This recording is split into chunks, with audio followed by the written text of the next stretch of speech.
All right. We are here with you live on 3 different platforms. My name is Chris. This is Scott. We are the hosts for your Action Lab on a Sunday night. We are going in front of you here on Facebook, Twitch, and YouTube. So I hope you guys are enjoying your weekend. I think we have a couple people trickling in as we speak, but yeah, it's been a fun week. It's been a fun weekend. Scotty, what's been going on? Not too much. Just a solid week here in Colorado. Snow still in the forecast apparently. Now we're in April, getting towards late April here. Pretty much over it at this point. We got teased with some really nice weather for a week or two, and now we're back to this snow nonsense. Today was nice at least, but supposed to snow again tomorrow, so a lot of fun here. And really, really fun when you work for a baseball team that's in town that doesn't have a roof. So everyone who says that the Rockies need to build a roof over their stadium because of weather has never been to Coors Field, I feel like, because that would be a travesty to not see those mountains in the background, to not get the atmosphere of an outdoor, ballpark at Coors Field would be a travesty. But it's still rough for these cold weather games. So you only battle it, right? You only battle it in like the early on part of the season usually, and then maybe if you get into October, typically, the playoff time, which we don't really need to worry too much about here. Settle down. I wish we did. I wish that was something that we had to worry about here, but it's rare. It's rare. It happens once every so often. But the great thing about Colorado weather, though, is you get that snow, right, and then it melts within a day because it's like today it was like 55. I mean, at one point, the car said it was like in like the low 60s, maybe from the I don't know, the heat or whatever from the car.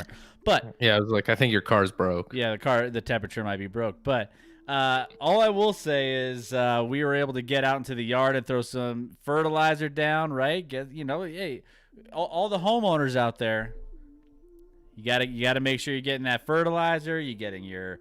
Maybe we should just turn this stream into more of a lawn care and home improvement kind of thing. Maybe we just give people tips on when to aerate their lawns and things along those lines. I mean, I did work grounds crew for a bit, so I'm pretty much a professional at this point. You could just tell everybody how the grounds crew was. I mean, now everyone in chat is probably thinking to themselves that, hey, Scotty worked ground crew, so he must have the yard of the century in his front and backyard. He must know all the tips and tricks and techniques to make his yard look as good as Coors Field. Is that true? When I got home from working grounds crew, the last thing I wanted to do was go out and work on my own yard. So is my yard perfect? No. Is there some struggle there? Yes. I try to improve it, and things don't seem to work. And I'm not an expert. I lied when I said it because I worked on grounds crew. When I worked on grounds crew, I watered things and I tamped home plate. I don't do a lot of tamping in my yard. Not really necessary. Maybe I should. Maybe that will help it. But Alacola, if people saw our yard, they might think otherwise. Throwing you under the bus too. Hey, that's why I was out there today. It was as Deb said, it's 61 today. So there we go, 61. And hey, I got out there. I was able to get in on some of the planting some seed and getting some fertilizer in the front yard. I didn't get the backyard. I didn't have time.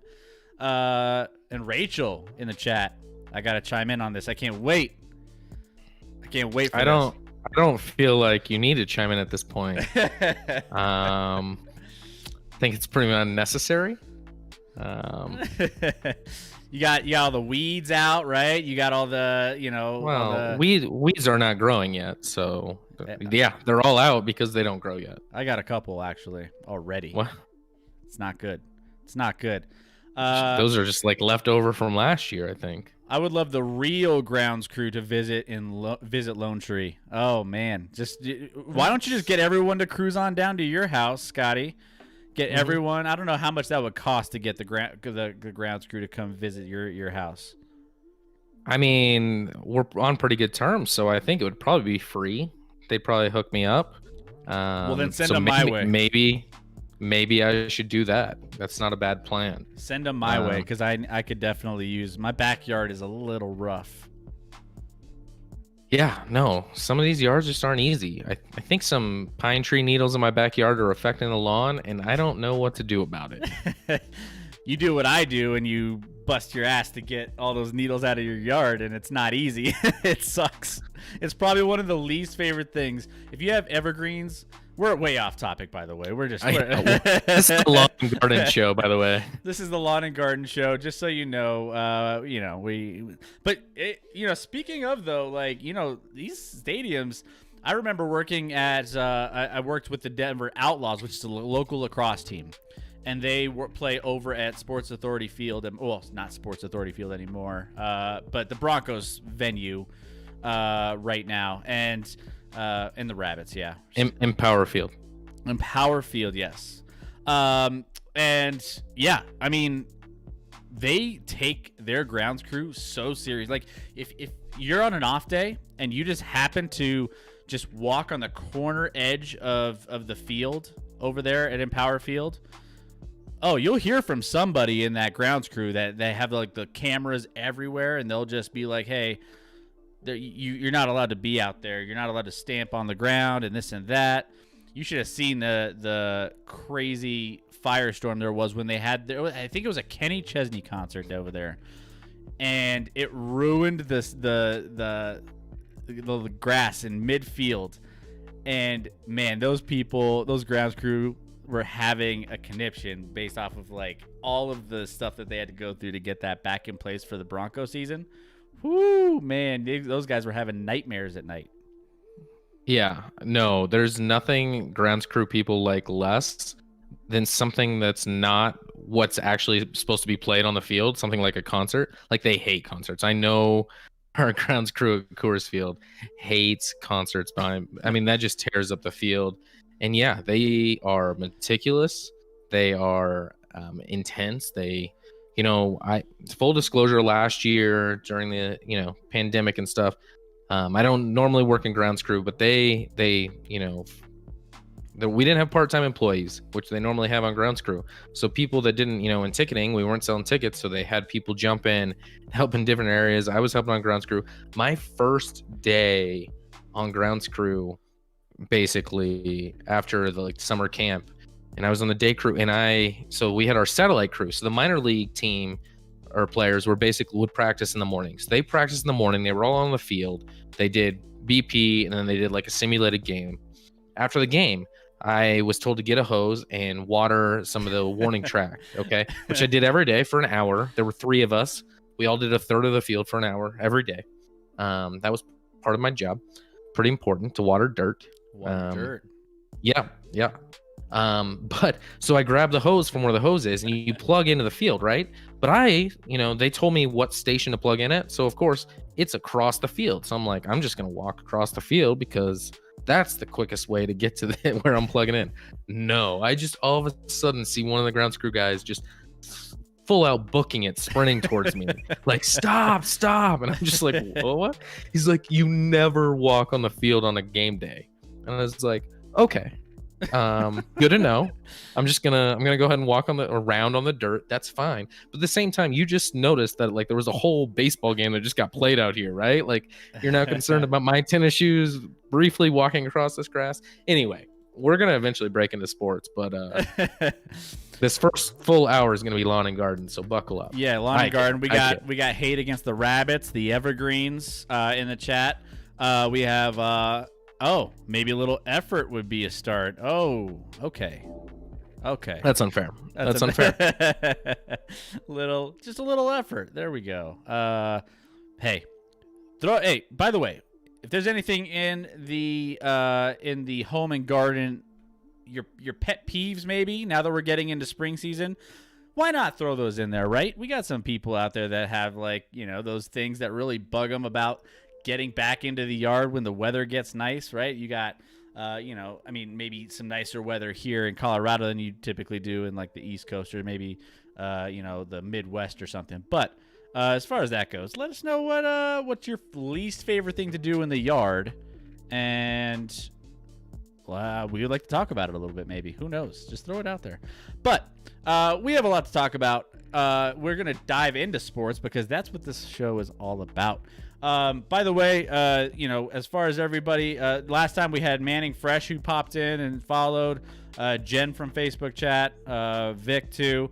Bradley Joseph followed as well from Facebook chat. So thank you all for the previous follows.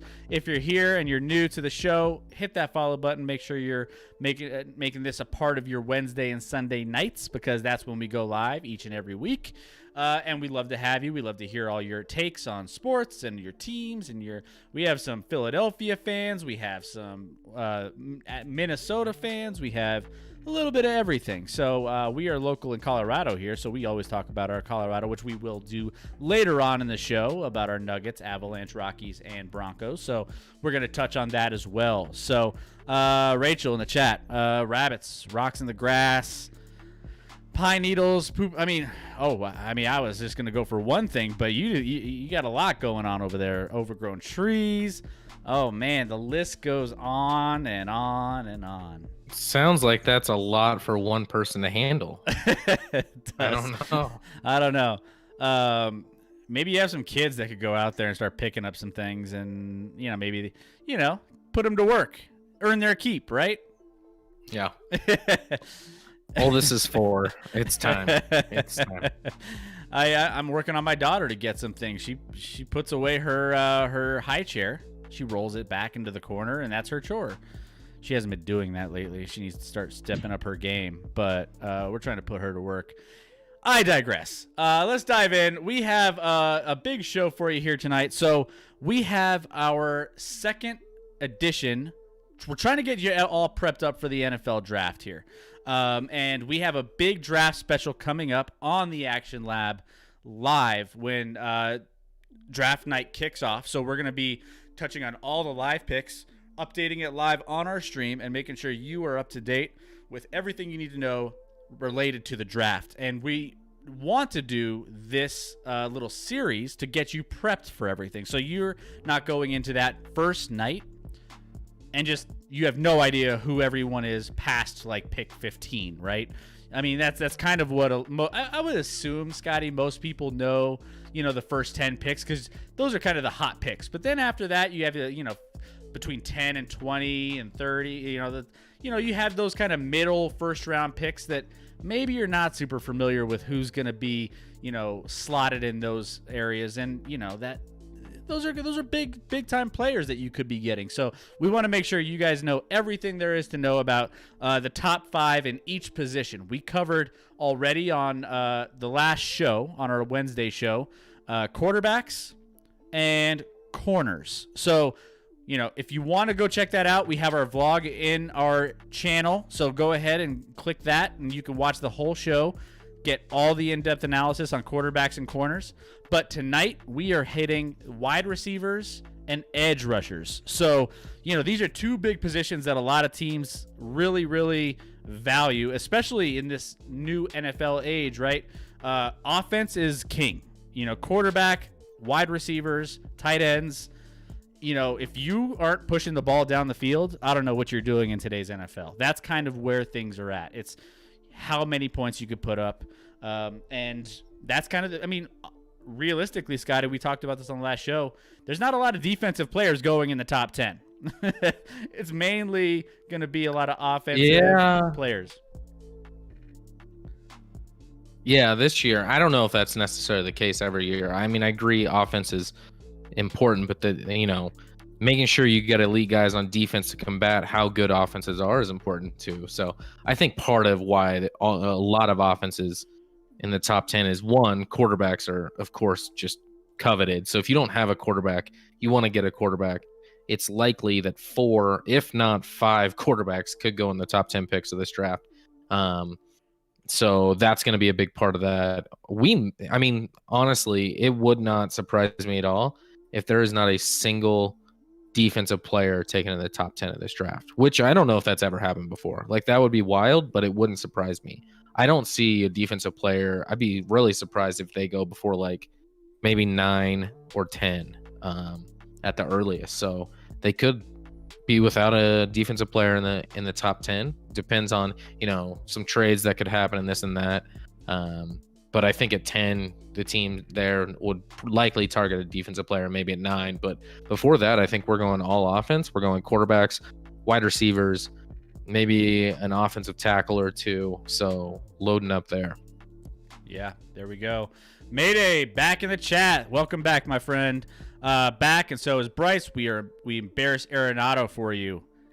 Perfect. Do it. We really appreciate the help there because obviously, Philadelphia is playing the Cardinals, and anytime we can put some anything on Arenado so he has a rough day, we'll take it because we've talked about it plenty of times in the show. We're not a big Arenado. We're not on the Arenado train at this point. So any help in making his day a little rougher, we'll take it, right? So thank you, Mayday, for your Phillies putting in some work. We'll take it. But let's dive in here. We have our first section of our list here. Now, we're going to be covering wide receivers for the draft first tonight. So as far as this goes, we're going to be talking the top 5 receivers, just any kind of offensive players that are going to help teams right away. And so some of these guys, studs. So we're going to dive in a little bit, see what they have to offer, see where we project them potentially to go. Again, this is a really quarterback top 10 picks. So a lot of that is going to be, the top 3 or 4 picks are definitely going to be in that quarterback conversation. But then once you get past that, wide receivers start kind of getting into the radar, right? You get to, between 5 and 12, 13, you start getting into those. So let's dive in. Number 5 on the rankings, we have Dimey Brown. By the way, Mayday in chat, thanks for beating the Mets a little. We'll take care of the Giants. We had, we should have, we lost 2 games of the Mets by a run each. So, and we were up going to the last inning in one of those. So should have taken at least one more. Sorry, Mayday, about that, but we'll get into that later. We'll touch on that here once we get into our Mile High spotlight with Rockies and Mets, definitely for sure. But number 5, I don't even know if I'm saying his first name right. Dimey Brown. I think it might be Diami. Thanks for the like, Rach. Appreciate it. Yeah. So Dimey Brown, I don't think most people, most projections have this guy as a top 5 pick. Or I'm sorry, as a top 5 wide receiver, I should say. Certainly not a top 5 pick. As a top 5 wide receiver, I happen to like him a lot. He had back-to-back 1,000-yard seasons at North Carolina. Only wide receiver in North Carolina history to do that in back-to-back seasons. Averaged 20 yards a catch this year, which was, for anyone who caught more than 50 balls this year, was the number 1 yards per reception in the country. So he's an elite playmaker downfield. He's a good route runner at all 3 levels, short, intermediate, and long. Has a little bit of drop issues and gets a little lackadaisical in his short routes at times, but great, has the ability to catch every ball. I just think he loses focus at times.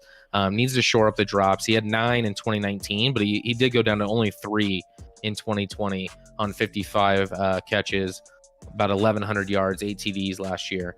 My comp for him actually is Adam Thielen. Reminds me a lot of like an Adam Thielen, who was, obviously a sleeper, not a guy that was like sought after that highly in the draft, but ended up working out really well for the Vikings.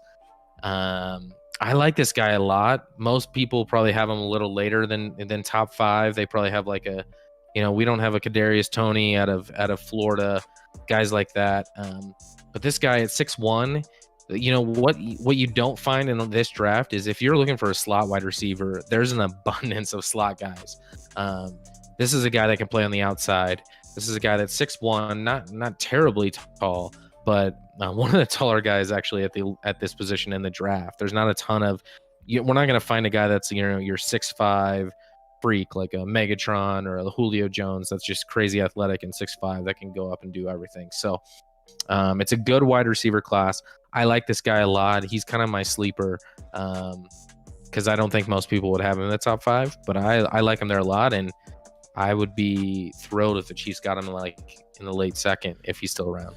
Mayday, I got this guy 2nd round, electric, but slowed down later in the season. Yep.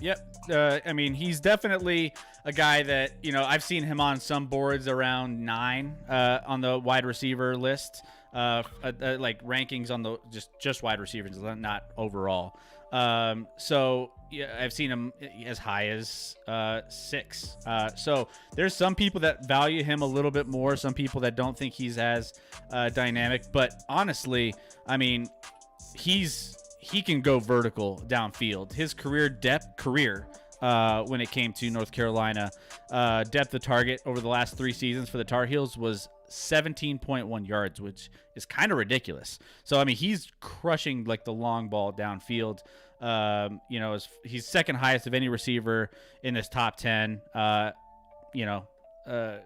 So I mean, I think he's gonna have a big shot to go push the ball with a quarterback who can really sling it around. Now, he certainly comes with some limited, route. Some of his route running is a little bit questionable, but he's capable of just stretching the field. So, that I think route running, those are things that I think can be, improved on once he gets to the NFL and once he gets some coaches, wide receiver coaches to get a hold of him and get kind of, in place with that. I mean, look at Jerry Jeudy for the Broncos. I mean, everyone praised his route running, and I mean, he had some killer routes as a Bronco. I think he was highlighted on ESPN a couple times with just how well he ran routes. I don't know if this guy's in that caliber for sure, but I think he can definitely make some big moves and definitely push the ball downfield. Where do you, Scotty, see this guy popping into the draft? When you see teams that need receivers around, later top 10 into the 15s, where do you see Dyami Brown kind of slotting in?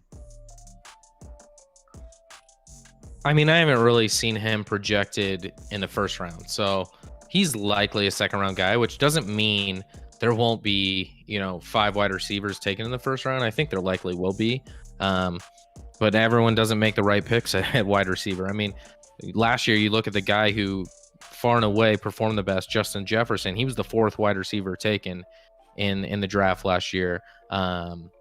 Actually, I'm sorry, he might have been 5th. Actually, now that I think about it, he was a first round pick, but not that for Dyami, I could see I don't know. I mean, I think he's a fit, honestly. Like, he's a high fit for the Chiefs. I think there's a lot of teams in the second round. If you're looking for an outside guy, I think the reason he's going to move up and be a little more attractive is because so many of these guys in this draft are slot guys, and this guy's a guy that can play on the outside. So that's going to help him where, it's competitive with a lot of slot guys and he can play on the outside. So that'll help him move up the board a little.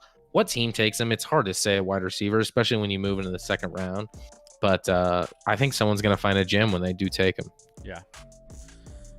Nice. So coming in at number 4, we have Rashad Bateman. So Rashad Bateman, really solid. Where do you see Rashad Bateman? What is your analysis on him and why you have him at number 4? Yeah, Rashad Bateman was a guy that was very successful at Minnesota. Weird year last year. He started, he opted out, then he decided to play after all, and then he played 5 games and then he opted out again. So weird year for him. 36 receptions, 472 yards, and a couple touchdowns. So not crazy stats. Here's a guy that I think is really, really actually good. He's once again another guy that's going to play on the outside. He's 6'1", 210. He's a heavy guy, not a guy that's going to play in the slot. So I like that about him. He's great at making play on the ball in the air, and is he crazy athletic? He's not going to be your crazy athlete. That's just, I'd like to see him beat a little more man coverage than he does. But against the zone, he's really good at reacting and finding holes in his zone. So that's a trait that isn't often talked about with wide receivers, but it is an important trait to know where to sit properly in a zone and find the right spots and make the catch. Like this play right here with it, we have as his highlight. He grabs that ball, so that's a dynamic catch. This guy, his footwork's pretty good. His release is above average for sure. And he's really good on the sidelines. Sometimes they drew up plays for him to get him the ball, which is fine. I just believe that he's a little bit of a different breed than some of these other guys. I think he can line up on the outside. Another thing I'm talking about that not everyone can do. So I covet that because I think slot guys are easier to find. Um, he reminds me actually of like a smaller Cortland Sutton, honestly. Okay. Um, Okay. so a guy that can make plays on the ball. He's not overly athletic where he's just going to outrun you or run a route that just causes an elite separation. But when he's not open, he's still open. Yeah, and I think that's some of the grades I've received on him as well. Speed and quicks won't be necessarily his go-to, right? It's not what he specialized in, but he does get open. As far as getting off the line of scrimmage, and I mean, the kid's 6'2", 210. I think he's going to be able to still get that separation at some point. But, overall, I think his route running is definitely something that's better than what we saw in the number 5 on our list. He's definitely productive in some of those vertical targets. He actually was moved to the slot recently, and he was kind of those vertical, passes downfield kind of, ended up disappearing a little bit. But drops were a little bit of an issue for him here and there. He had a couple issues with drops. He's dropped 19 of 166 catchable targets over his career at Minnesota. So, as far as that goes, that's kind of, one of those things that you kind of take a look at a little bit. But overall, man, this kid, he's got a lot. He's getting out the line of scrimmage, playing through contact. I think he could get it all done. He's probably second best to Jamar Chase in that respect. But overall, I think he's a really, really solid prospect for whoever ends up getting him here. Yep. So let's move on. Let's got the number 3 on our list. Top 5 wide receiver rankings for the NFL draft. By the way, if you're here, throw out your thoughts on these players. If you have any questions on these guys, let us know so we can answer those in the chat. If you're here and you're watching and you're enjoying the content, hit that follow button. We'd love to have you guys as part of the Lab Rat family. So join in, and we'd love to hear everything you have to say. And we appreciate familiar faces. We love familiar faces here. So Jalen Waddle coming in at number 3, Scotty. Yeah, I think this one was actually really close. I could have gone either way with 2 and 3 with his we'll talk about who's at 2, but Jalen Waddle's the opposite of what we've talked about before. Well, at least with Rashad Bateman. Jalen Waddle is an elite athlete. This is the quickest, fastest guy at wide receiver in the draft, and it's not overly close. I've heard a lot of comps to Tyreek Hill with this guy, and he has similar game speed. And he has lateral speed too. So a lot of these fast guys might be fast in straight line speed, but don't have the lateral quickness to cut and keep that speed going like Tyreek does. I think Waddle has that ability. I think he's shown in the open field he's extremely dangerous. Waddle actually last year, so Devontae Smith, his teammate, won the Heisman Trophy. And I talked about this leading up to the national championship game on one of our shows way back when. But Jalen Waddle this year, prior to his injury, had more yards receiving through I think he got injured in their 5th game. So through 4+ games, he had more receiving yards for Alabama than the Heisman Trophy winner Devontae Smith had. So, and it was close, but Waddle had more. So Waddle's a weapon. Obviously, he had an injury to deal with that I don't think should be a factor moving to this draft. He had an ankle. I think he broke his ankle. That should be fully healed, ready to go. He did come back for the national championship. It was pretty clear he wasn't anywhere near full health for that, but he should be fine moving forward. He's going to be in a guy, obviously people are going to compare him last year to Henry Ruggs, the fastest guy in the draft, who was the number 1 wide receiver taken by the Raiders last year out of Alabama. I think this guy has a little more lateral quickness. Ruggs, at least in his first year, kind of underachieved and played on an offense that didn't really match him. I don't think Carr is a great deep thrower. So it was kind of a weird fit anyway. But Waddle's going to be a weapon. Waddle has the potential, athletically and speed-wise, to be an insane wide receiver in this league like we haven't seen outside of maybe a Tyreek Hill. So that's there. My comp for him isn't going to be Tyreek Hill. I don't think he's quite that type of jittery. He's more of a. I actually like to go with T.Y. Hilton. T.Y. Hilton's a comp for me. Yeah, no, I mean that's a good comparison there. Mayday. I don't know about Waddle. Special case. It's going to see how that injury is going forward to affect him long term. How that's going to be, because obviously we didn't really see him there. Deb in chat, top 5 longest scoring receptions in Alabama. Yeah, I mean he's got a lot of intangibles that I think really can carry over to the NFL level. He has that level of speed and quicks that like you mentioned, he just is all over the place. As far as some of the other things that he brings to the table, 45 catches for 848 yards, 7 scores as a true freshman, would all be career highs, but that's just because he barely saw the field the next 2 seasons between the talent around him and the broken ankle. So there's some things there. Waddle's 3.57 yards per route run over his career is the highest of any receiver in the draft class, over even over Jamar Chase. By a half yard. So despite his size, I think he's a very versatile and very dynamic player that can make huge plays downfield. I mean, you look at Tyreek Hill, you mentioned him in the same kind of, what he can be speed-wise. And if you were to ask any NFL team, would you take a Tyreek Hill on your team, they would all say yes. Like if they could.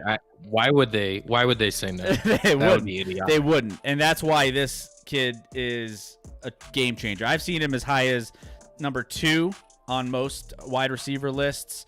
I've seen him, as low as, 4 or 5. But, the one that I was looking at, Pro Football Focus, I think has him ranked number 2 overall wide receiver in the in this draft. We have him here at 3, so not too far off. But Jalen Waddle coming in at 3. Yeah, and one thing about Waddle, or I should say about these top 3, is that I think there's a clear-cut top 3, and then there's some separation. So I'd be very surprised if our top 3 aren't the first 3 taken, whether it's in this order or not. I think it would be, but maybe it won't. But I'd be shocked if these first 3 guys aren't the first 3 wide receivers taken in the draft. And there's definitely some separation where I could see our 4th and 5th not being taken in the top 5 wide receivers. So it's all about fit and scheme and what people like. So, but these 3 guys are the elite of this draft.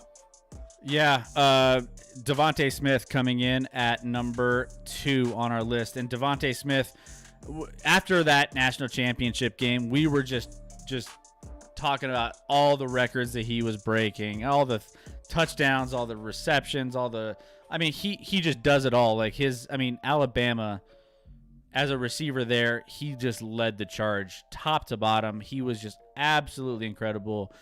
He glides off the line of scrimmage. He's able to, break out downfield. I mean, he amassed 3,000 receiving yards and 37 touchdowns in the past 2 years. He's also had some of the best hands, only 5 drops on 189 catchable passes over the last 2 seasons. I mean, he's absolutely incredible, this kid. You're getting a really solid player here. All these guys at the top of this receiver class, have elite traits, but Devontae Smith is the biggest physical. He's easily the biggest physical question mark of. I don't know. He's 6'1", 175 pounds. He's not kind of right there. But as far as the Bama pass catcher, I don't know. He's just somebody that you can really rely on game to game. You know what you're getting, and he's going to be a stud for whoever ends up picking him up here early on in the draft. Yeah, obviously, this is a Heisman Trophy winner, a phenomenal year this past year at Alabama, a guy that does pretty much everything well. There's nothing he can't do. He's consistently beats defenders and man-to-man. He tracks the ball vertically really, really well. He catches with his hands. His hands are actually enormous. I can in that picture I can hardly see the football. Like his hands are huge. He catches everything. He picks apart zone defenses. He knows he's a very smart player. Nick Saban called him one of the smartest players he's ever coached. He's not actually a crazy athlete as far as his speed, but his agility, it shows up on tape. Like while his numbers and like a combine thing may not fly off the charts, his ability to cut and get open and define space just shows up on tape. So there's nothing he doesn't do well. His biggest issue is look at those legs. Like those legs are tiny. Scrawny. He's 6'1". He's 6'1", 175 pounds. That's very, very thin. So there's no evidence that he won't be able to take those hits. He's not going to be a guy that's going to break through arm tackles. We'll see how he does against NFL corners when they press on him, because he's a little, slight in build. But if he gets an inch of space, he's going to make things happen. So pressing him can be dangerous. But him holding up against grown men at the NFL level is the concern. That's the only concern. There is a guy that I think I comp him to that I like a lot. This guy, he's 6'1". So Devontae Smith, 6'1", 175. Guy I'm competent to, played his career at 6 foot, 179 pounds. So pretty similar. And it's Marvin Harrison. So Marvin Harrison is a guy I feel is very similar. Great route runner, great catcher of the ball. Obviously, Marvin got to play with Peyton Manning. So let's hope that Devontae gets paired up with a quarterback that can get him the ball like Peyton can. But Marvin had an incredible career, and Devontae Smith, to me, that's a solid comp for who he can be at his full peak. Yeah. So we'll see where he ends up. So Deb and chat, any chance the Broncos get him? I don't know if the Broncos are going to their pick. I don't know if that's going to be something they're going to be eyeing there. I think they're going to be. I've heard a lot of reports. So early on, a lot of people had the Broncos going corner, but then they made a lot of moves in free agency and just signing players over the offseason to fill those holes. So that kind of eliminates that. But then quarterback is still on that radar. We didn't end up making any moves in free agency or trade for a quarterback. And from all indications, it sounds like the Broncos is trying to get some sort of quarterback in to challenge Drew Lock for that position, because right now no one is challenging him really. So at this point, I'm still leaning towards the Broncos trying to do something with a quarterback early in that. So I think this would be too high for the Broncos to put a wide receiver in the mix. What are your thoughts? I mean, the Broncos can't take him. They took a wide receiver in the first and second round last year. You can't use another first round pick on a wide receiver. You just can't throw all your assets at something like that. So no, the Broncos, I'd be shocked if they went wide receiver. Mayday, he's a stud, carved to be rookie of the year and one of the best wideouts in 2 years. Could be. I do think he's probably the most pro ready. Like he knows what to do. He has all the route running skills, all the ability to sit down in zone. He's a smart guy. So I do think he's the most pro ready wide receiver in this draft. So depending on the offense he gets placed into, he could put up really good numbers. And I think he'll go top 10. I think he's a top 10 guy. I've seen him thrown at like maybe Carolina at 8. Makes sense. Detroit at 7. We'll see. I mean, Carolina at 8 makes sense because you just got, the situation with the trade that you made with the New York Jets to get Sam Darnold in there, right? So putting some weapons around him could work out. Mayday also, you're looking out for your Eagles. You'd look good in dark green.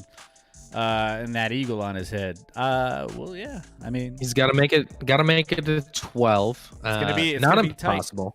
That's gonna be difficult, but not impossible. I mean, who knows? Maybe Eagles like him enough to trade up. You never know. I mean, it depends on what the Eagles are valuing at that pick and whether or not they feel like they can move up to get something they really want, or they can stand pat, and maybe he falls. Who knows? A lot of crazier things have happened. Again, we don't have the Raiders really high up in this draft to screw things up and make things. So you never know. Yeah. I thought before the Giants at 11 signed Kenny Golladay, I was like, they need a wide receiver. They could draft one. Now getting Golladay, maybe they move off a wide receiver. Maybe they still want to add weapons and add a guy like Devontae Smith if he's there. But he could be there at 12. I'd be surprised. And our number one wide receiver into this year's NFL draft, Ja'Marr Chase. Ja'Marr Chase is a stud. Scotty, what does Ja'Marr Chase bring to the table? I mean, Ja'Marr Chase put up insane stats. So I talked about who the top wide receiver by far as a rookie was last year in the draft. Justin Jefferson, he put up 1,400 yards last year for Minnesota, which for a rookie wide receiver is just insane. Justin Jefferson came out of LSU. Ja'Marr Chase, LSU wide receiver, and guess who had better stats? So Ja'Marr Chase didn't play this last year. He opted out. Makes a lot of sense to do so. His draft prospects were already sitting really good. Don't ruin those by playing a season. He won a national championship with LSU and Burrow. Burrow leaves. All these guys leave. Just sit out. But Ja'Marr Chase had better numbers than Jefferson did at LSU in that final year. That final year was insane. 84 catches, 1,780 yards, 20 touchdowns, 21.2 yards per reception. So I talked about this year with De'Ami Brown being the number one wide receiver at 20 yards per reception, over 50 catches. Well, Ja'Marr Chase did 21.2 last year. Yeah, he had a lot of talent around him. And there is questions that is he an elite athlete, which he's not he's not going to be off the charts, crazy athletic. But what I remember about Ja'Marr Chase, and this has always stuck with me, is the corners that were taken last year in the first round. So many of those guys, or so many of these defensive players, were asked, who was your toughest cover throughout your college career? Because every player that gets drafted gets asked that question, right? Like, who was the most difficult person that you had to go up against, whether it was offense or defense? And everyone that played against Ja'Marr Chase listed Ja'Marr Chase number one. So here's a guy that is an amazing, talk about a guy that's not open and can still go up and catch the ball. This is the top guy in the draft for that. He's not crazy. He's only 6 foot, so he's not crazy tall, but he's 208 pounds. He's thick. He's physical. He will go up and catch the ball at, whether he's open or not, and is great at reading the flight of the football. His biggest question marks is his athletic profile for a top 10 guy isn't insane. He's not, you think because of all the plays he made, like I talked about earlier, that he's this 6'5" Calvin Johnson, Julio Jones. He's just not that, which is okay. He's a little smaller, but he's not small. He's certainly not small. He can work on his release a little.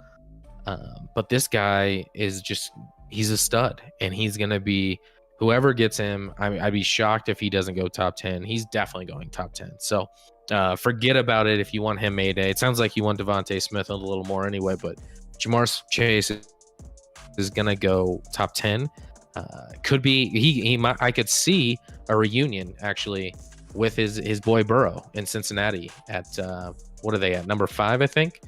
Yeah, Cincinnati has number 5. Not a sure thing by any means, but that could be a legitimate fit to go there and match up that combo that was so electric in their national championship run 2 years ago. Mayday's throwing. Mayday's turning into a cheerleader in the chat here. Give him a B, a U, an S, and a T. What's that spell? Bust. Wow. Bust. So why do you think he's a bust, Mayday? What about him as a bust?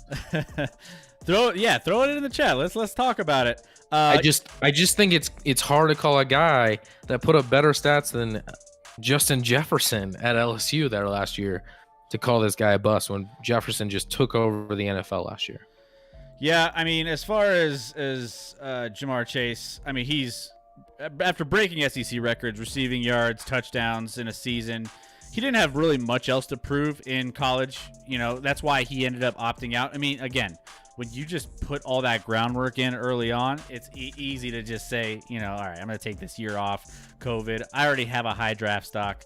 Why even go out there and need to put anything else out there? You've seen what I can do, and that's at early on. He was technically a sound route runner despite being just a true sophomore. He also showed elite athleticism, explosiveness, made it difficult for defenses to cover him. And when they did, he was so physical at the catch point that LSU, the star at LSU, was able to make impressive catches in traffic. Even if he isn't the biggest receiver at 6'1", 208, Chase is the most gifted receiver in the class, in my opinion. He shouldn't have to wait long to hear his name in this draft. So, I mean, you mentioned it. He's a stud. He's just absolutely incredible. Not only did the Tigers go undefeated, but Chase was also unanimous All-American this 2020 season. All-American with 84 receptions, as you mentioned, 1,780 yards and 20 touchdowns. So, I mean, he's impressive, man. I don't know if you can really challenge a lot of that. Mayday, he doesn't want to play the game, and not playing for a season can really hurt you. Okay. I think someone opting out this year is somewhat just a good business decision. Like, if you have nothing to gain, and this guy just won a national championship, had his, all he could do is lose his stock in the draft, which is millions and millions of dollars he could lose. So, if he believes in himself, maybe he should have played, but also he's a product of who's throwing the ball, and LSU didn't have a quarterback this year anywhere near the ability of Burrow. So I think Jamar Chase does want to play the game, and I think he made the right decision by opting out. I normally think players should just play, but in this situation, in this past year, I think Chase made the right call, and not playing for a season, I think at his age, I mean, he's like 20, 21, he's going to be fine. Yeah, he's our number one wide receiver here. He's going to go early on in this draft, potentially to Cincinnati. But, yeah, we'll see what he ends up bringing to the table. Obviously, it's kind of an interesting year, right? Because typically, he would be playing out a lot of this. But, when COVID hits, players are using this as a little bit of a, hey, you know what? Why, if I have a reason to keep my draft status and not play and still be able to get to where I want to get in the NFL based off of what I've already the work I've already put in. I mean, it's an interesting year for sure. I mean, I don't know if you don't see that outside of this past year.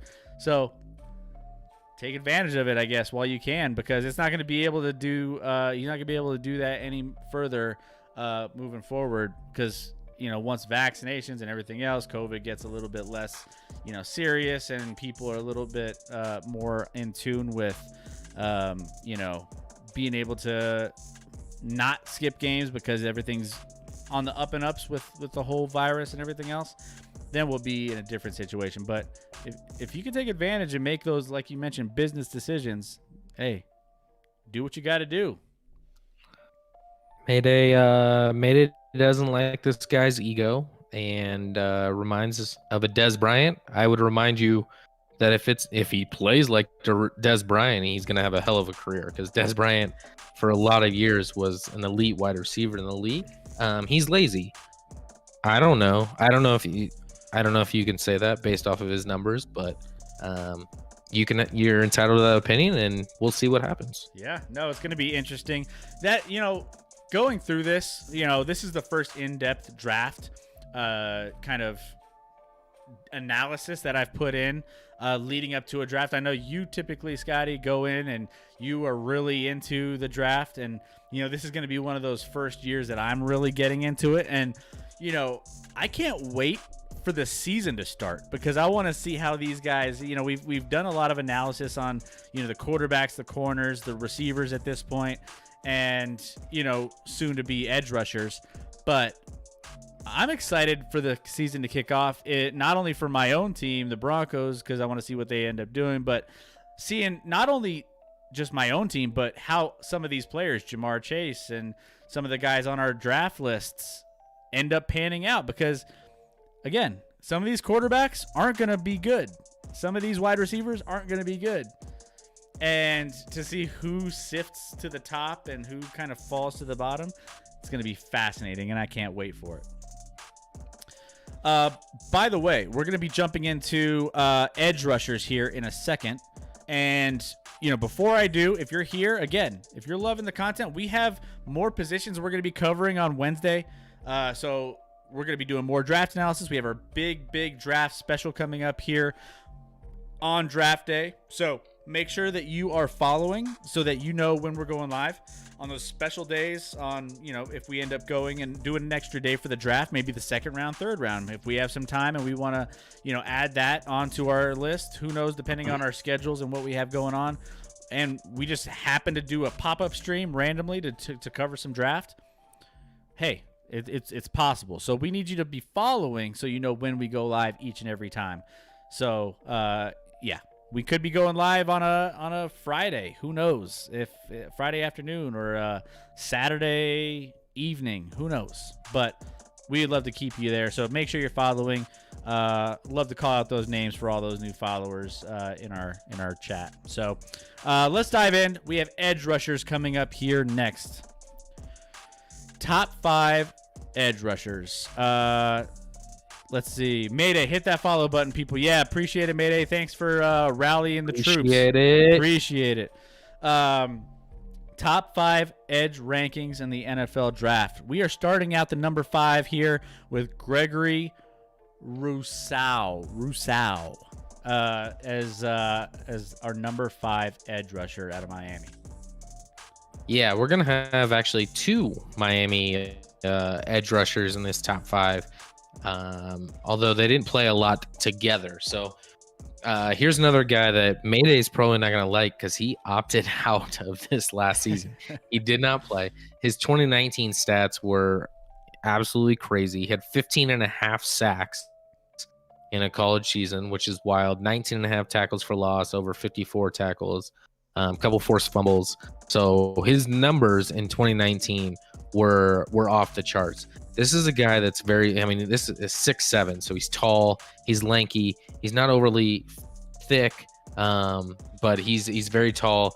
He has crazy long arms, so he has almost go-go gadget arms, for those people who know what that means.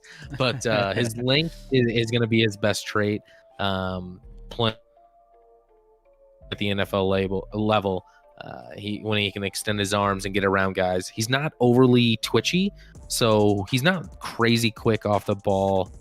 Some of his sacks were a product of more like stunting or just spin moves and stuff like that, which work. But he has to get a little more ability to just beat guys one-on-one with a couple more moves and develop his game.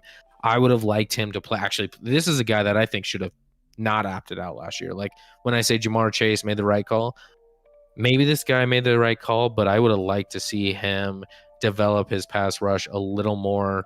Even though he put up insane stats last year, he's not even in front of another guy in this team. Comp for me, and I don't think he's going to be to this level, but a comp for me, similar build and similar style, is actually a Jason Pierre-Paul. Which, if he's that, I can see it. That's a great pick as a number 5 edge in the draft. So that one makes a lot of sense for me. I like this guy a lot. He needs to develop a little bit and get a little more experience, but he's also a guy that on pass rush downs has the ability to kick inside and get pressure up the middle if you want to put him there. Which I think pressure up the middle is almost more important than pressure from the outside. So. He's a guy that can play all over, especially on deep pass rushing downs on the line. So I like that about him. We got him pegged at number 5. Yeah, he's definitely an impressive player. He did opt out. He played in high school. He actually played wide receiver, safety, defensive end. So he has a knowledge of the game. And he just knows, any player who's kind of played a couple different positions kind of has a little bit more of that knowledge, is a little bit more of that game sense. He fractured his ankle as a freshman, but in 2019 terrorized quarterbacks in the ACC.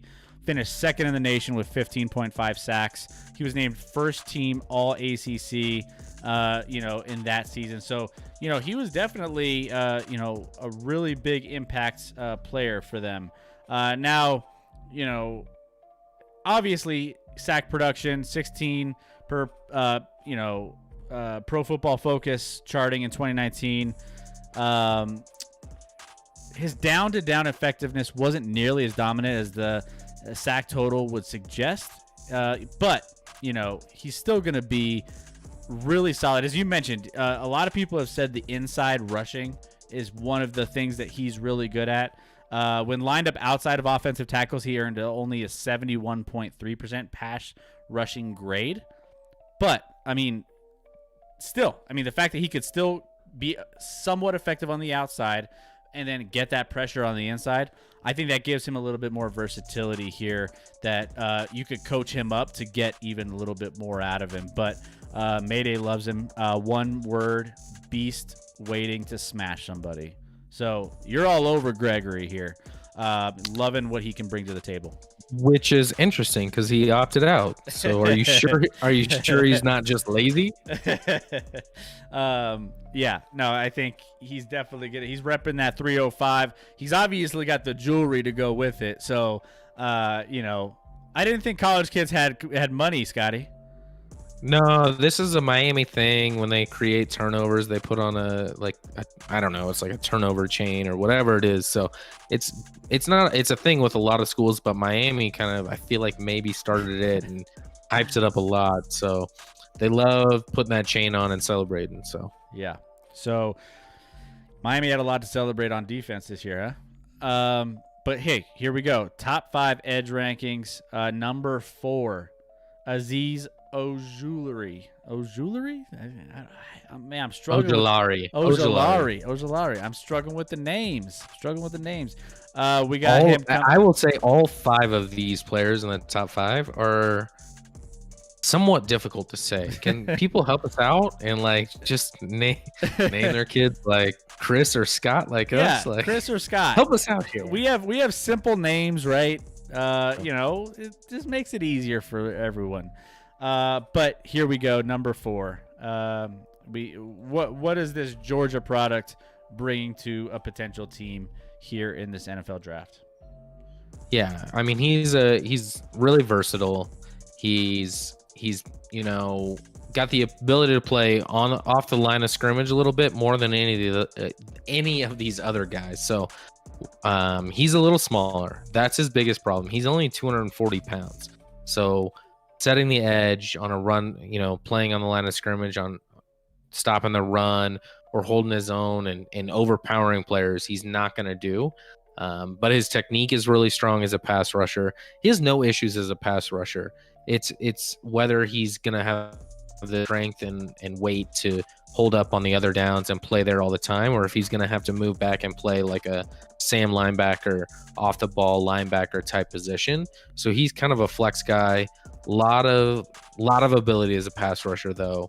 Technique is sound, like I said, can shoot through the gap really easily, and has shown the ability to use his hands and feet and agility really, really well. So I don't love undersized guys like this at 240. Like that's even like somewhat of a small linebacker. So to me, that's my concern with him, and it's a big concern for me, is he's just undersized and not big enough to be in every down. He's got to be in a 3-4. I don't see him in a 4-3 where he's playing as a defensive end. I like his athleticism a lot, and on straight pass downs, as putting his hand in the ground, he's going to be great. But there are other downs to deal with. So we'll see where he ends up in the 5th and where it makes sense. Hopefully a team takes him knowing how to use him properly and make him look good. I'm a Clemson fan. My friend is a U fan. So get your friend in here so he can join the chat. Would love to hear all of his thoughts on all these as well. make sure he jumps into the Action Lab. Love to bring more people in and have conversations. But you also love Georgia. You love Aziz here. Georgia produces linemen for days. They are a lineman factory. A lineman factory. There we go. Yeah, I mean they Georgia puts out some studs. That's for sure.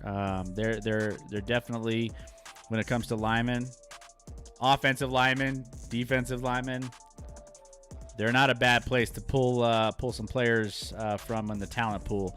One of his quotes here: "If you beat the hands, you beat the man," and that's a mantra he lives by. And that's one of those things that has made him one of the top, more polished, pure pass rushing prospects in this draft here. It's why he's earned a 91.7% pass rushing grade this past season. So he's a stud. As you mentioned, he's a little bit undersized, 6'3", 240. He's kind of skinny for that position. You don't see too many reps of him playing through opposing offensive linemen. So, there's some things there, but I mean, there's some highlight reels. If you've seen some of his highlight reels over the course of the season, there's one where he had the sack, the forced fumble, and the fumble recovery all in the same play against Tennessee. I think it was the quarterback against Tennessee, and he was just unbelievable in that game. So, he's a stud. I've seen him as high as, number 2 on some lists. I've seen him as low as, number 6. So, he's coming out of, coming from, a couple different angles here with some of these people who are grading him. But he redshirted after playing 3 games as a reserve and maintained his high eligibility. Led the Bulldogs with 5.5 sacks in 2019. Flashes speed and power in 2020 with 12.5 tackles for loss and 8.5 sacks. Named second team All SEC. So he's definitely a guy you want to keep on your radar when it comes to pass rushing. But yeah, I'd be curious to see once he gets on a team, depending on the fit, whether or not they keep him in that edge position, or if he ends up, kind of migrating to maybe one of a different position on the field as well. So we'll see what happens there. Next on our list here, we have in our top 5 edge rankings for this NFL draft here coming up in a couple weeks. Jalen Phillips, easier to say here. So I appreciate that. But yeah, Jalen Phillips here coming in from Miami, our second Miami product here. Teams will have, a really good time evaluating him because of some of his highlights that he's put out there. But what do you think about, Jalen Phillips here? This is a guy that easily could be the first guy taken. His biggest issue is medicals. Yep. As a player and as a talent, he was actually the number 1 recruit in the country in the 2017 class. He went to UCLA originally. This guy was a crazy athlete. Actually was ironically hit by a car while riding a scooter and got injuries and ended up leaving UCLA. He also had a couple concussion issues there that were talked about. So he left UCLA saying he was done with football. So there's a concern. Although then he basically came back and started his career over again, transferred to Miami, and played in 2020 at Miami. Had 8 sacks, 15 and a half tackles for loss, which is a big number, especially in the amount of games they played. This guy's a crazy athlete and really, really solid on the edge. He's long. He's solid. He does everything pretty well except for he's not quick off the ball. I'd like to see him time the snap a little better and get off the ball a little better. If he can develop that, there's no stopping this guy, along with staying healthy, which is certainly the biggest question mark for him. I think if he was fully healthy and was able to play throughout college, he would be the first edge off the board and a top 10 pick. So here's a guy that is a big, certainly a risk reward guy. I'm a gambler, so I like taking the high risk, high reward guys because I think ultimately taking that getting that reward is a bigger payoff than getting a guy that's like, yeah, he was fine. So my player comp actually for him is Joey Bosa. Now, I don't think he's quite to the level of Joey Bosa, but they're similar build, similar body. Joey Bosa is, I think, a little stronger and a little quicker off the ball, but otherwise, these are similar guys. So this is a guy that if he continues to move further and further down the first round, I'd be surprised. And the only reason would be because of the medicals and mostly the concern over the concussions, which certainly can derail a career pretty quickly. Well, yeah, I think that's my biggest concern here. I mean, this guy's a hell of a talent. I just think any guy who's been in an issue with injuries historically, and that not just injuries, but just various things. I mean, the concussion thing, and then any other of his, issues physically. It just, when you're young and you're, dealing with that as just in college and you're having trouble staying on the field because of that stuff, that really concerns me once you get into a faster paced game in the NFL with bigger, heavier, guys that more athletic, more, I always kind of pause because even training staffs in the NFL, man, they struggle to keep, guys that don't get injury prone on the field. It's just tough. So if he can stay on the field and he can be, guarantee he's going to play all of his games on his rookie deal, he could be an edge one in the edge one conversation, at number one edge rush pass rusher by far in this draft. I'm so worried about just all the other aspects. I mean, he's got a lot of the intangibles, I think he projects as a very, very high talent. As you mentioned, you can see him as kind of a Joey Bosa. But man, I mean, it's a gamble, and I don't know. For me, it's tough. Putting it all together with an 883 run defense grade and an 86.7 pass rush grade this past season. Those are really solid stats for a kid that's, really, really talented. But yeah, it's the biggest thing is the medical side. So we'll see if he can stay healthy. If he can stay healthy and stay on the field, look out. You're getting a really, really good value. I mean, I guess you could compare this to kind of like somebody like maybe not. I was gonna say like, the Nuggets taking a risk on Michael Porter, but Michael Porter, I feel like there was less. I mean, there's obviously not concussion and stuff like that. Those are things that really derail a career pretty quickly, and so there's some differences there. So that's maybe not the best comparison, but I think he can be a decent player. As far as Mayday, bit mental. Call the gambling problem hotline now, Scotty. It's not a problem when you're making money. As long as you're making money, it's all worth it, right? Yep. But yeah, we got Jalen Phillips here at number 3. Number 2, Jason Oweh.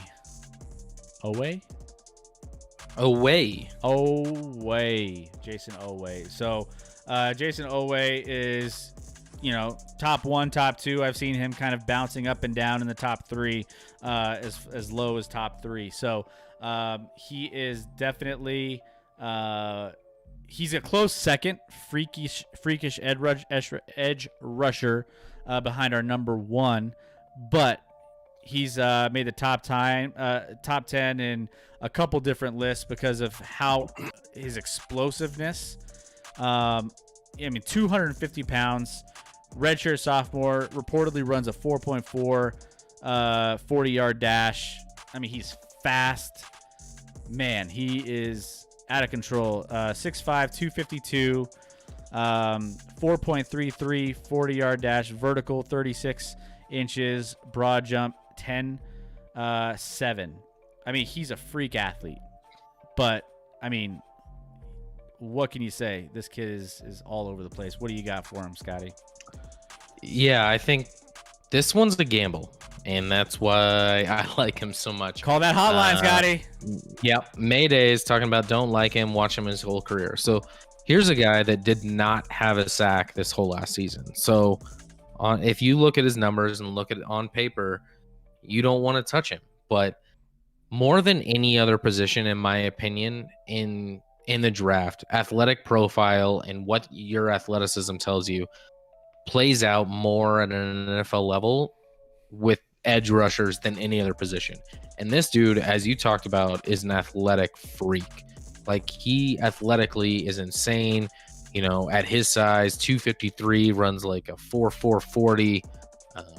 You just don't see that type of player and that type of athleticism at an edge. So, yeah, he hasn't had the production, but his skill set and his bend is good. Everything about him says he can do it. He just hasn't. He's super raw. He's got to figure it out. He's got to get coached up. But his athletic traits are hard to ignore. My favorite comp of every player we've done, maybe throughout this, is with him, and it's Daniel Hunter from Minnesota, the Vikings, who played 3 years at LSU and had 4.5 sacks in 3 years. So wasn't productive at LSU. His last year at LSU had 1.5 sacks. Wasn't getting the numbers, but guess what? When he hit the NFL, he's been insane. Over 5 seasons, he has 54.5 sacks. That averaged out to about 11 in a season. The last 2 years, he's had 14.5 sacks both years, which is just incredible. So this is a guy that reminds me a lot of him. Didn't have the production in college, but the athletic profile that is just like his athletic traits you don't find very often at that position in the draft at all. So give me that athleticism. I'm going to hope I have a coaching staff that can coach him up and teach him how to be a little more productive. His biggest weakness is he doesn't probably have the power and strength right now to hold the edge against the run very well. So as a run defender on the edge and setting that edge might be a problem, but getting after the quarterback will not be, in my opinion. Once he's taught how to do it with those athletic traits, the sky's the limit. Can you imagine him learning under like another athlete, like a Von Miller, who can just hit that edge? You take his speed and athleticism and put like Von Miller's style of pass rushing into it. Whoo, man, this kid could be dirty. He didn't start. So you mentioned he was raw. He didn't start playing football until his junior year in high school, and he was still a top 100 recruit, which means he could pick things up fast. You know, I think he's an athlete that can really grow quickly and learn quickly. He had 5 sacks in 2019, but did not record a sack, as you mentioned, in 2020. Still voted first team All Big Ten by the league's coaches. So if that doesn't tell you anything, I mean, that's still huge. His run defense grade jumps from 59.5 in 2019 to 89.7 by Pro Football Focus over the last season. So a much better leverage consistently. But yeah, as mentioned, he's, still has a little bit more to kind of work through. And I think the coaching staffs in the NFL will definitely salivate to get their hands on him and really kind of put him in a place where he can be more productive at the next level. But I mean, when you have it's kind of like one of those things where if you have an athlete like that, I mean, it's like in the NBA, you can't teach height. It's like it's kind of one of those things that it's hard to get that production from like a certain category of someone's physical abilities, right?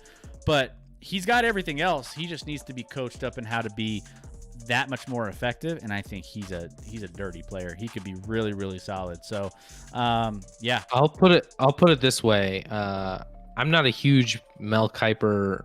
Mel Kiper has been a great, NFL draft guru for a very, very long time. I don't know if he's elite at this stage, but his mock draft has the Chiefs taking away at 31. I would be over the moon if that happened.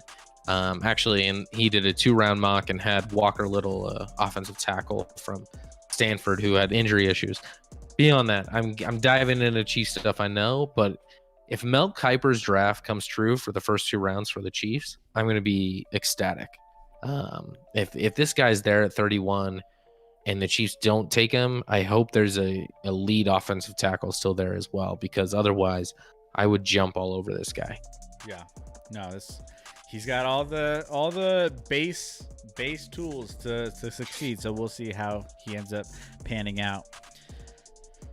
And finally, our number one edge rushing ranking is Kwity Paye. Kwity Paye, Michigan. Now, Kwity Paye, he's been the top of most lists. He's absolutely insane. Caliber athlete that I'm not sure the NFL has seen in a long time.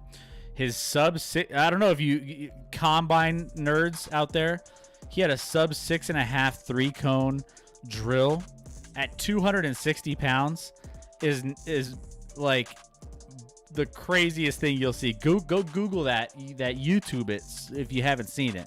3-cone drill is absolutely insane.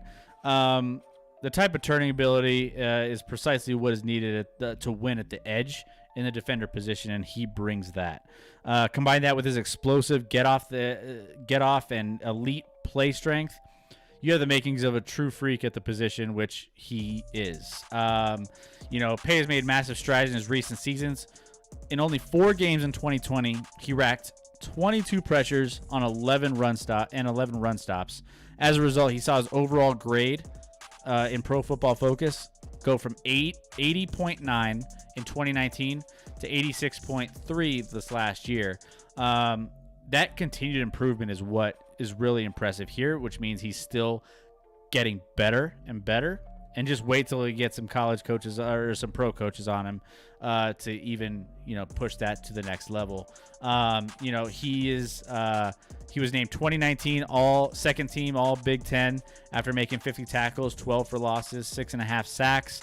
He was named captain in the last season, earned honorable mention Big Ten all Big Ten after playing 4 games. He missed 2 games because of injury, but he brings a lot to the table. Scotty, what do you got on him? Yeah, he's crazy athletic. I think we have him over Jason, not necessarily because he's quite the athlete, although he's an insane athlete, but he's more well-rounded. He's certainly stronger and more dense and more powerful as a pass rusher and setting the edge and run defense than our number 2, Jason Oweh. So that's why he gets the nod. He's more powerful. He's super strong. He can bowl over guys from the edge, 6'3", 270. He's built. He's strong, but he also has some crazy athletic traits, so he can definitely get around guys. He still has some room to grow, I think, and develop as a pass rusher. There's no doubt about that. He didn't have crazy stats either. He only had 2 sacks this past year. So our top 2 guys combined for 2 sacks last year in college football, but we're basing it off traits and what the tape shows, and just the ability to get after the quarterback. The technique is still coming to his own, and he doesn't have quite the length that you love. So he's not super long with his arms, and his height's fine, but his arms are a little shorter, so he can get longer arm blockers can kind of handle him a little bit. But other than that, obviously he's our number 1 edge rusher for a reason. I'd be surprised if he doesn't go certainly top 20. That would be a shock at that point if he doesn't do that. So not a crazy elite edge class this year, but some guys that'll definitely help you a lot of teams out. So these guys, for me, the comp here is James Harrison, which if you guys remember from back in the Steelers days, elite pass rusher for the Steelers, heavier set guy that still was able to use power and athleticism to get after the quarterback. So he reminds me of James Harrison, which any team would love to take James Harrison on. So if he can become that's a really, really solid pick for a team. Yep. Yeah, absolutely. So a lot of pass rushers here, and there's still a handful too. Obviously, we're only doing the top 5 here because we want to get you, mainly ready for the first round. But, as we get into some of these other rounds, we're going to be diving into some of the deeper wide receivers and pass rushers. We already discussed quarterbacks and wide receivers in the last show. We'll get into maybe some of those deeper, maybe sleeper picks that maybe no one's really thinking about, or maybe we think, they have a higher grade than what everyone else is saying. But as far as these guys go, we'll definitely be touching a little bit more on these. We'll see a lot of these names popping up in the first round, if not the second round here in the next NFL draft. So a lot to cover. We are going to be covering a lot more coming up on Wednesday. I don't even think we've decided what we're covering on Wednesday, Scotty. I think we're still working on what we want to look at, but I think offensive and defensive linemen might be a really good one to jump into, because, hey, you jump into those trenches and, those offensive and defensive lines can make or break a season, especially with injuries that happen, or, the depth that you can have there. You can get some playmakers that can either protect the quarterback, help the run, or even just get that push up front on the defensive side of the football. Those are what make teams elite. And so we're going to be most likely covering those guys. I mean, we just watched a Super Bowl where an overmatched offensive line lost to a very, very good defensive line, and that was the difference in that football game. So starting in the trenches and building up, where it's not always the sexiest pick for your team to take, those are very, very important positions, and we got to dive in there too. I'm like I said, I listened to an hour-long podcast just talking about offensive linemen, which I've never dove that deep into offensive line before, but that's after watching that Super Bowl, for me as a Chiefs fan, like, I'm all in on offensive linemen. Like, those guys are essential. Give your quarterback time to throw, and even you can have a marginal quarterback, but if he has time to throw, he's going to look really, really good. Yep, absolutely. So not exactly sexy as wide receiver or corner or quarterback, but super, super important in the foundation of building out a really, really solid team that can make a good run in the playoffs for a championship, so on and so forth. So we'll probably most likely be covering that on the next show. And then we're getting closer and closer to the draft, Scotty. So, maybe we have, another show that we talk a little bit about some of the insights on what we think. Maybe we do our mock draft. We do one pick at a time, and we just kind of go through and see where we see things falling, and that could be a lot of fun too. So, keep in tune. We have a lot of fun stuff just gravitating around the draft in general. We can't wait for you guys to be a part of it. But with all that being said, make sure you're hitting that follow button. As Mayday mentioned earlier on in the chat, calling everyone out. Let's make sure you're hitting that follow button. We really appreciate it. If you're here and you're watching, we love you because you're here and you're with us. But if you hit that follow button, it doesn't cost you anything, and it helps us out too. So, we love to see those familiar faces. We love seeing so far Mayday's in the chat, Deb in the chat, Rachel and Lauren and everyone else who's been participating. We love all those familiar faces. So make sure you make yourself one of those familiar faces as well. And we would love to keep you all involved in everything we have going on the Action Lab. So that being said, we have our Mile High Spotlight here. Now, we always touch on the Mile High local teams here on Sundays because we have a lot of followers here, that span all over the Front Range of Colorado. Scotty and I are both local here in Colorado, so we like to just go through a recap of everything for all of our local listeners as well, local watchers, everyone who's checking us out. If you have anybody you want to talk about, your favorite teams, throw them in. This is now the great time to do this. We're going to be going in here and talking about all sorts of different topics. So make sure that you throw in your 2 cents on your favorite team, and we can chat about it. Just because we're talking about Colorado sports doesn't mean we can't talk about anything else. Mayday's always talking about his Phillies and his 76ers, and then we had this past week we had Manning Fresh talking about his Minnesota Vikings and Timberwolves. So just because you're here and we're talking about Colorado, that doesn't mean you got to dip out. Let's talk it all. But let's dive in. This past week, Scotty, we had interesting week for both the Nuggets and the Avalanche. Both seasons really moving, in a really, really positive direction. And then all of a sudden just kind of getting a little speed bump here and there. The Nuggets, a bigger speed bump than the Avs. Yep. But as far as the Nuggets go, let's go ahead and then begin with the Nuggets here. Nuggets end up going, 2-1 this past week, which is really solid considering they lost one of their best players in Jamal Murray early on that first game of this 3-game stretch over the last week. Obviously, we touched a lot of that on Wednesday, when Steph Curry and the Golden State Warriors beat the Nuggets 116-107. Curry putting up 53 points to pass Wilt Chamberlain for the most in Warriors franchise history.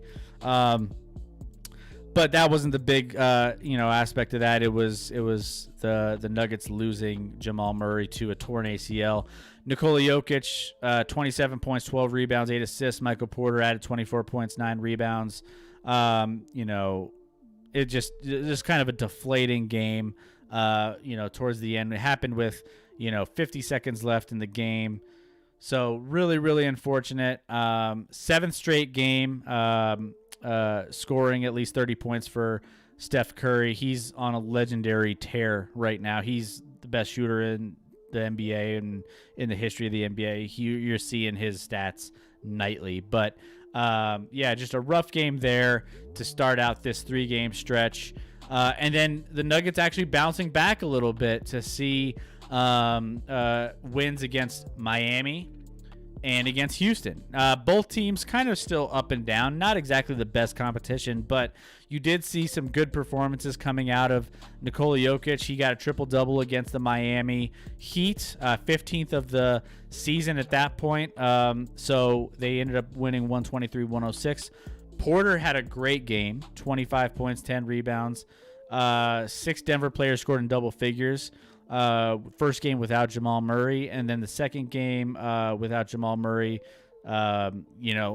same thing. We had a nice little team effort, blew out the Houston Rockets. Wasn't exactly a close game, but it's promising to know that, over the course of when Jamal Murray was hurt before he came back and when he did come back and got hurt and then missed those last couple games, the Nuggets are still winning games. The Nuggets have won 10 of their last 12, winning 6 of those games by double digits.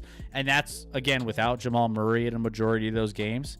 So some promising, aspects. A lot of players are stepping up when they need to, Scotty. Yeah. We touched a lot on the Wednesday show about the Jamal injury. Devastating. Absolutely devastating. Knew they would bounce back, played well this week. There's 2 players I'm watching the most for the Nuggets right now. It's Michael Porter Jr., obviously, who played great in the 2 games after Murray. He put up 25 on 10 of 14 shooting in the Heat game, and then put up 21 on 7 of 13, made 4 or 7 from 3 against the Rockets the other night. So really, really solid effort from him. That's what we need from him. He needs to be putting up certainly 20 plus a game as our number 2 option now to really make us effective, especially where, Jokic always doesn't look to score. So while he's our number 1 player and the MVP of the league this year, I'd be shocked at this point if he doesn't win it.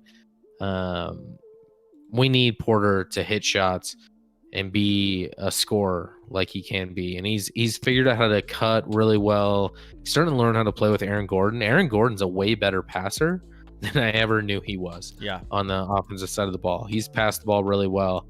Still hasn't taken a lead as far as shooting a lot, which is fine because he's never been a great shooter. But as an offensive player, when he picks his spots, he knows when to pick his spots, and he's effective and shoots at a high percentage. So the other guy I'm looking at is Monte Morris. More concern there. Played all right against the Heat. Against the Rockets, did not play well, and actually left with a bit of I think it was a hamstring issue, concerning a little bit. Campazzo is a guy that actually defensively is way better than I ever expected him, because he's an undersized guy, and you never think he's an elite defender, but he just gives an elite effort. And Jermichael Green, I think, said like that guy is one of the best defenders in the game. Like as a guard in the game, and can lock down guys when he wants to. So maybe, I don't know. It'll be interesting to see the Campazzo versus Monte Morris dynamic, because everyone assumes Monte is going to get those minutes, but maybe Campazzo gets more minutes. Campazzo's a passer.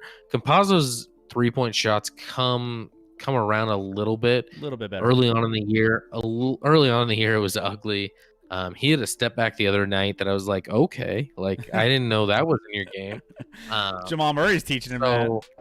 Yeah. If he could just be Bubble Campazzo or I can't even say his first name. Facundo Campazzo. Bubble Camp. That's what I'm gonna call him. So if he can, even though it's not in a bubble, if he can be like Bubble Murray, I'll be more than happy. We'll see what happens this week. Memphis and Portland, Golden State. These next 3 games are going to be competitive games, difficult games before a Houston one. So we'll see what happens. This team is still good. And could win a series, but making it long-term, couple series, Western Conference Finals, NBA Finals, just seems like a reach without Murray in the lineup. And now it sucks because they just traded for Gordon, and he has this year and next year on his deal. So you're getting Murray back hopefully around the All-Star break next year, and hopefully piece together something to give a great run, throw everything at it next year when everyone's there. And then you got to decide whether you're re-signing Gordon. Porter Jr., Mike MPJ, I think, is up for a contract extension at that point. Be a big one. And then I think it's only a year away from Jokic having to get a new deal. So there's a lot to figure out. The timing of this injury is just the worst with Murray. It sucks because we had a 2-year window right now ahead of us where they were competitive to the point that if everything goes right, they could be NBA champs. But injuries happen. It sucks. Just have to deal with it. It sucks that a lot of the timing of this injury for Jamal Murray is really going to take him out of a lot of next season too. So that's really the tough part of next year. Whether or not when he comes back, is he going to be as effective and as confident on that knee as we want him to be, as we need him to be, right? So that's a big thing. So Devin, we missed a couple here. So Bengals, I guess, releasing a new look tomorrow. I guess their uniforms. So I think I've seen a couple things on Twitterverse about that. So we'll see what that looks like. But as far as Joker on MVP, we mentioned that he's leading. He actually this past week was the leading vote getter, which well deserved, about MVP. His response.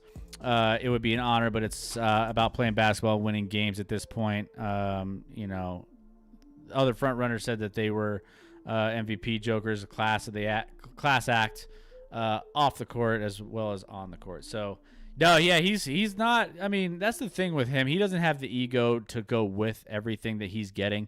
He just wants to win games. He just wants to win a championship. You can see that he doesn't care. He's more upset. Like, people ask about triple doubles all the time. Stand with 4-game little skid here with Memphis, Portland, Golden State, and Houston. So we will be checking out on those this week coming up. Again, hopefully we don't just shit the bed against Golden State and Steph Curry this week. Yeah, and back up everything Devin, you said about Joker. He will be the most unselfish MVP we've had in the NBA in quite a while. And when you hear him talk, he's just a super laid back guy, and he seems like fun and like doesn't take things too seriously, and is just like, he wants to win. He's competitive, and he loves playing with the other teammates that he has. And I think he's a guy that enjoys playing in Denver. So hopefully he'll be here for a long, long time. Yeah, he doesn't seem like the guy that's gonna like dip out. He's not gonna chase. No, he's in the. Actually, he reminds me a lot of just how Giannis has handled his time with Milwaukee. I mean, he's not jumping ship in Milwaukee, even though it's a smaller market. And, he wants to stay with them and try to win and try to get something going with them. So, I think that's going to be, Joker's mentality, and hopefully he stays here for the long term. So hopefully, I envision the Nuggets are still a good team. The Portland and Golden State games kind of worry me a little bit. But as far as everything else goes here, we should get wins against Memphis and Houston. Portland still hasn't been very good over the recent stretch. I feel like they've kind of been up and down. Dame hasn't been shooting the ball as well over the course of some of these games. So we'll see what we're kind of Damien a little. But again, we don't. Campazzo, by the way, shut down defender on Lillard. Lock him down. Locked down.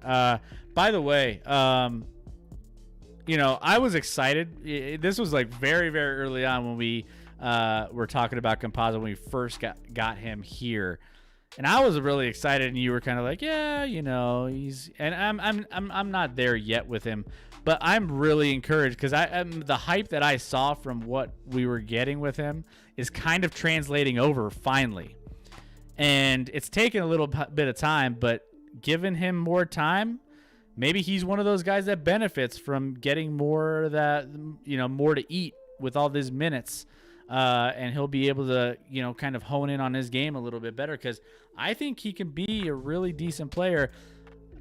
Defense, I mean, he's a smaller guard, so I was worried about him on the defensive side, but I mean, he's definitely a very aggressive player, and he's a very high energy player too, so he has a lot to bring. So we'll see how that translates down the stretch, and hopefully he can continue hitting those threes and making things happen. So let's dive in. We got the Avalanche we want to talk about too. Speaking of a good week that was derailed, this was another one. The Avs ended up winning 2 games, 4-2, 4-3 against Arizona and St. Louis.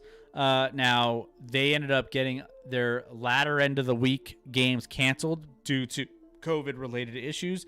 Grubauer, our goalie, was one of those that showed up on that list. So the Avs games have been postponed. The 3 remaining, the 2 on this week and then 1 next week, is going to be kind of pushed off for the time being until they can get those rescheduled. But, they started out the week fantastic. 1 win against Arizona. Mikko Rantanen had 2 goals for the Avalanche and beat the Coyotes 4-2. He's on fire, man. Like, he's incredible. Brandon Saad and Nathan McKinnon also scored to improve the Avs to 12-0-1 in their last 13 games at home. 4th longest home point streak in franchise history. Grubauer, 35 saves, career high, 25th win at that point on Monday after that Arizona win. This was the 8th and final meeting between the teams this season. Colorado went 6-1-1 against Arizona, the most wins against the Coyotes in a single season. McKinnon has extended his point streak to 10 games, longest active streak in the NHL, and the longest by an Avalanche player all season long. So that was really, really big. And then finally, in the next game, Mikko Rantanen and the Colorado Avalanche win over the Blues 4-3 on Wednesday night.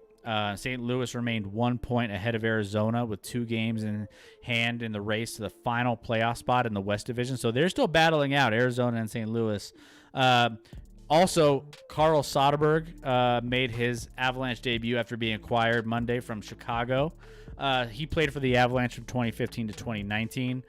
It's hard to say how much he's going to be a big part. I think they were just going for depth when bringing him back, but nice, familiar. I like Soderberg. Yeah, I like him a lot too. I think he has a lot to bring depth-wise. I think he can really make an impact. I don't think he's going to get a lot of playing time because of what we have rolling already, but should somebody get hurt or something happen, he's definitely going to be in the mix. But this is the first of 4 meetings between the Avalanche and the Blues in the next 10 days. All those games will be at the St. Louis Blues Arena. So, Scotty, what do you think about the Avs here, where they're going, what they got going on, and what their week ahead looks like? Yeah, obviously disappointing. We have a team that's been on fire and clearly the hottest team in the NHL. Won winners of 9 of their last 10, and it goes back way longer than that. Like I think I said last show, like they had lost a game for the first time without winning a point, getting a point in a game in over a month, which is just insane. So this is a dominant team. Won the first 2 games this week, and then 3 guys got COVID, so they had to postpone 3 games.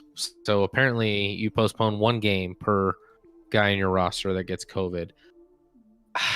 I'm gonna say like controversial things. I'm just like I'm kind of over it. Like, first of all, I know that sports franchises and like teams are trying to do the right thing by like not getting their athletes vaccinated before like the general public. But at this point, just why isn't everyone in all sports vaccinated? Like they should just be vaccinated. Like this shouldn't be an issue anymore. Even with them having 3 cases, I think it was a little aggressive to postpone 3 games. Maybe they've had more and they haven't talked about it, but as far as I know, nothing's moved past these 3 games. Obviously, you said Grubauer is one of them, which is a big deal for the Avs, the #1 goaltender. That's unfortunate, but I'd rather they just keep playing. Like, Yeah, I'm with you. Athletes are gonna be fine. Let's get people vaccinated and move on with this. Like, maybe it's just like I'm just worn down by all this nonsense and let's just get people vaccinated. Let's stop worrying about all this stuff and move on with our lives. Yes, I'm with you. I'm with you, all man. These postponements are silly. So, yeah, we'll hopefully have the Avs back in action on Thursday against St. Louis. And then important couple games at Las Vegas coming up after that. So those Las Vegas games, man, I can't wait for those. Even the regular season, I get excited for those, jacked up, because I always want to like. It's that preview, man. It's what we're gonna be looking at eventually if everything pans out the way we think it is. So we'll see how the Avs end up doing, and I mean, get past these couple postponed games and get back on track. So who knows? Maybe this is good for the Avs to get a little bit of a rest, but I mean, these games are going to get rescheduled no matter what anyway, so a little bit more on the back end, but hey, it is what they were just playing so well. So I hope it doesn't affect their momentum. Yeah.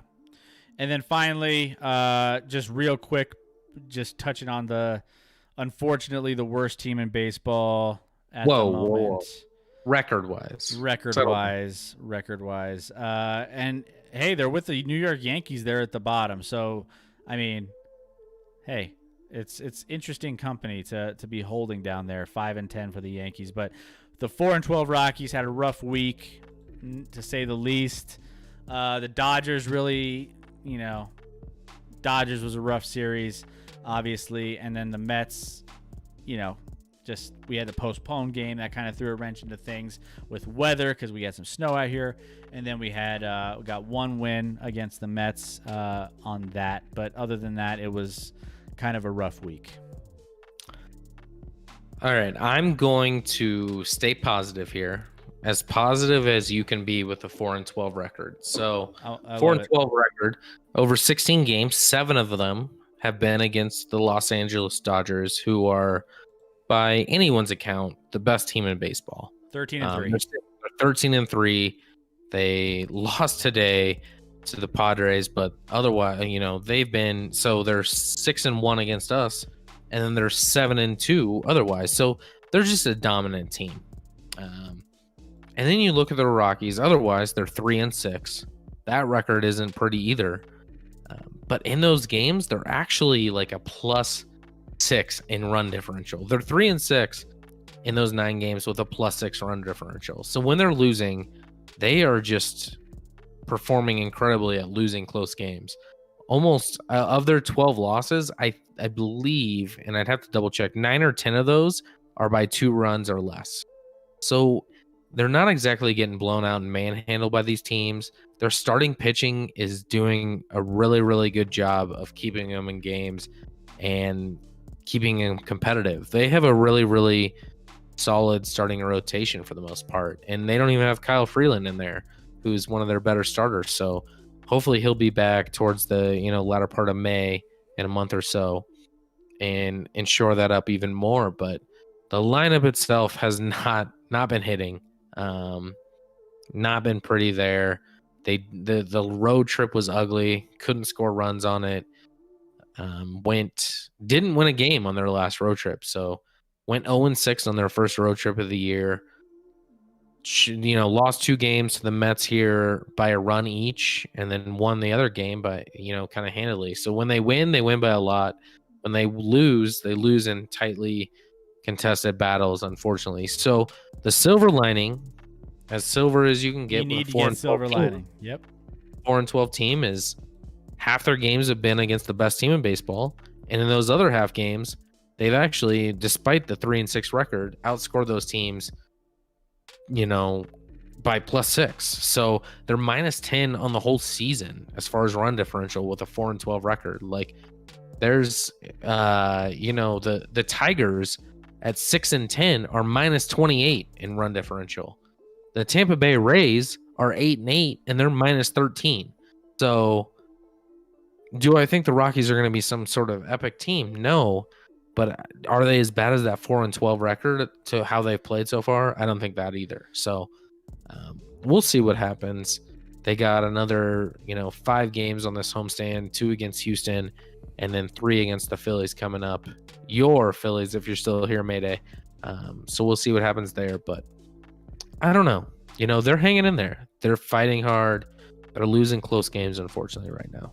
Yeah, we're going to be hitting that Philly series towards the end of the week, but we'll probably be discussing some Phillies Rockies on our Wednesday show with Mayday here.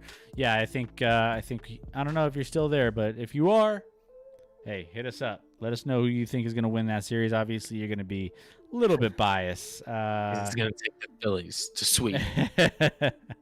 But yeah, so 2 games set against Houston, and 3 game set with Philly, San Francisco, and then a 4 game set with Arizona to kind of project out a little bit further. But I don't think the Rockies are going to be definitely as bad as they are right now. And they're not, as you mentioned, they're not bad. They're just they're one of those teams that I don't expect them to finish dead last where they are currently. So they'll climb up. They'll win some games. I think they have some opportunities here.